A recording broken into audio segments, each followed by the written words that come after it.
Welcome to Daily Pedagogy Shorts.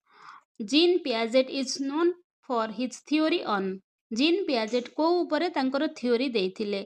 तांकर answer कौन हबो ना cognitive development ऊपर जीन पियाजेट theory देइथिले से तांकर पिलाटर डेभलपमेंट को चारि भाग रे विभक्त करथिले सेंसरी मोटर जे कि 0 रु 2 वर्ष पिलाटी टच लुकिंग माउथिंग सेंस द्वारा शिखे प्री ऑपरेशनल पिला निजर लैंग्वेज व्यवहार करे इगोसेंट्रिक थिंकिंग करे आ लॉ ऑफ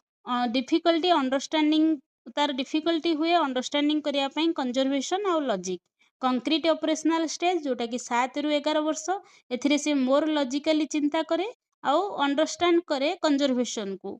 आउ फॉर्मल ऑपरेशनल जे कि 12 रु अधिक एथिरे से एब्स्ट्रैक्ट थिंकिंग करे हाइपोथेटिकल थिंकिंग करे think about future and moral issues तेबे जॉन पियाजेट तांकर थ्योरी देथिले कॉग्निटिव डेवलपमेंट ऊपर। धन्यवाद।